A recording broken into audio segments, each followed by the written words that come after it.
Salam alaikum wa rahmatullahi wa barakatuh. Et dans notre rencontre aujourd'hui, Inch'Allah, nous allons mettre la lumière sur l'histoire de l'approche éclectique. Puis, nous allons faire une revue, un panorama rapide sur les approches et les méthodes appliquées. On commence.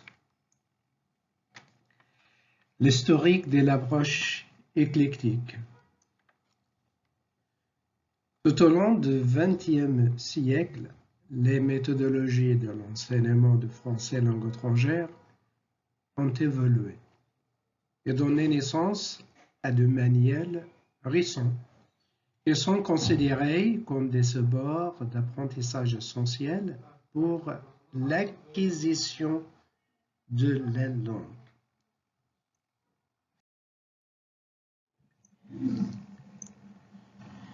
Ce manuel se vient du mot quelque chose que se trouve à la main. Le manuel scolaire, c'est quelque chose que se trouve toujours à la main des élèves, à la main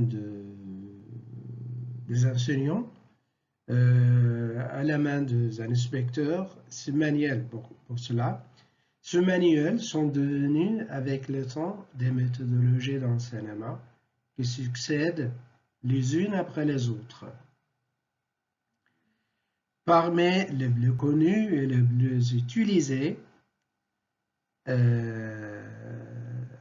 on a déjà parlé de ça la fois passée, la méthode traditionnelle, la méthode directe, la méthodologie stricto-globale, audiovisuelle, qui s'appelle SGAV, l'approche audio-orale, l'approche communicative et l'approche actionnelle.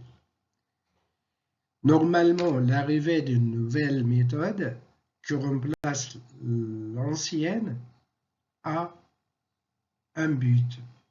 Quel est ce but-là?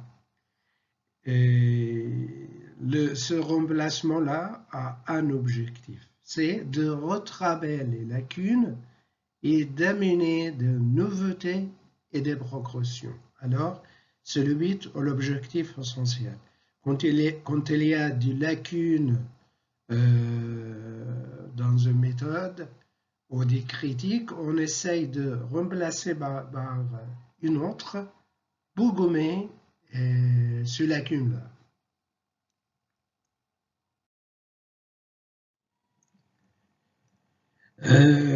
On parle maintenant des méthodologies appliquées. On commence par la méthodologie traditionnelle ou la méthode traditionnelle ou l'approche traditionnelle, n'importe quelle est l'appellation. La méthodologie traditionnelle. Elle est notamment appelée la méthodologie de la grammaire-traduction parce qu'elle était basée sur la grammaire et la traduction. Elle, c'est-à-dire la méthodologie traditionnelle, elle se basait sur la lecture et la traduction de textes littéraires en langue étrangère. Ce qui place l'oral au second plan. On ne s'intéresse pas beaucoup de l'oral. La grammaire était enseignée de manière déductive. Énonciation de règles, puis illustration. Tout d'abord, on donne la règle, puis on donne des exemples, et voilà, le travail passe comme ça. Et traduction des exemples donnés, ensuite la vérification à l'aide d'exercices de version et des thèmes. C'est une approche qui vise la maîtrise du code, la belle langue, c'est-à-dire la langue de la littérature, la langue officielle, etc.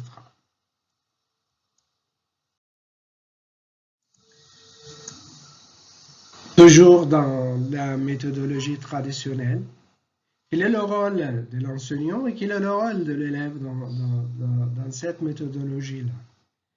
Dans la méthodologie traditionnelle, l'enseignant domine entièrement la classe. Pourquoi? Car c'est lui, c'est le professeur, qui choisit les textes prépare les exercices, pose les questions, il corrige les réponses. Il fait tout. C'est l'enseignant qui fait tout. Et l'élève reste toujours un récepteur passif. L'élève reste toujours un récepteur passif. C'est la méthodologie de la mémorisation et la récitation. Ce devoir de savoir donne l'enseignant le nom du maître ou de maîtrise, le nom. Ok? La méthode traditionnelle a connu beaucoup de critiques, que juge que la langue n'est pas uniquement un ensemble des règles grammaticales. Alors, cette méthode-là a connu beaucoup de critiques. Il y avait des lacunes. La méthode traditionnelle a connu beaucoup de critiques que juge que la langue n'est pas uniquement un ensemble des règles grammaticales. Il faut savoir maîtriser et intervenir en langue étrangère, ce qui crée un manque d'efficacité.